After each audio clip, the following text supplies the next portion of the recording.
Bonjour à tous, on commence ce tour de la presse sportive par la soirée historique du Paris Saint-Germain hier soir au Parc des Princes.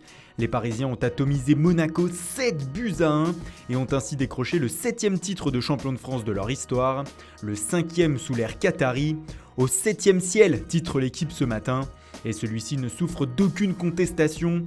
À 5 journées de la fin, le PSG dispose de 17 points d'avance sur Monaco avec 87 unités. Les Parisiens ont déjà inscrit 103 buts et n'ont perdu que 2 fois cette saison. En revanche, ce matin, du côté de Monaco, c'est la gueule de bois. C'est une déroute pour Monaco Matin qui indique que les hommes de Leonardo Jardim n'ont rien pu faire.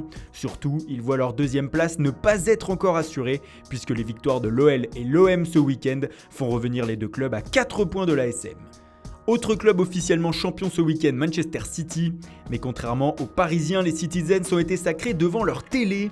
Après une victoire à Tottenham samedi soir, ils ont pu assister tranquillement à la défaite de Manchester United hier après-midi face à West Bromwich Albion 1-0. Le Times ironise ce matin en affichant Pep Guardiola en une avec ce titre « Merci José ». Ce sacre est assez insolite puisque lorsque l'entraîneur espagnol a appris que son équipe était championne, il jouait au golf comme le rapporte le Sun. Pour le Daily Telegraph, ce titre est le premier d'une longue série. Cette victoire est juste le début, peut-on lire sur la première page du journal anglais.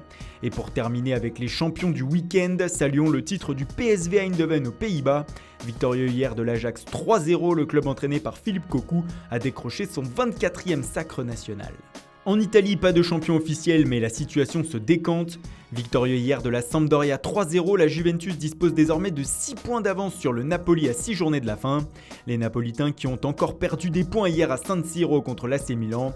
La faute à Gianluigi Donnarumma, auteur de parades exceptionnelles et qui a tenu le 0-0 à lui tout seul. Gigio est un magicien, titre la Gazzetta dello Sport ce matin, pour saluer les exploits du jeune gardien.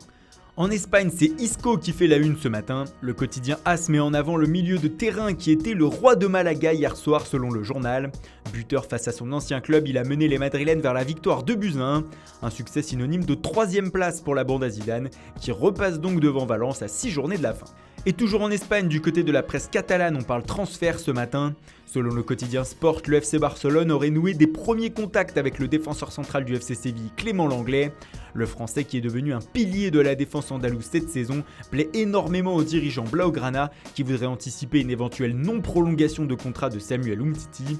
On apprend aussi sur la une que Andrés Iniesta donnera la réponse sur son avenir après la finale de la Coupe du Roi et que Ousmane Dembélé ne partira pas cet été. Et on termine par Zlatan Ibrahimovic. Le nouvel attaquant des Los Angeles Galaxy a surpris tout le monde hier en annonçant sur Twitter qu'il souhaitait jouer la Coupe du Monde cet été avec la Suède.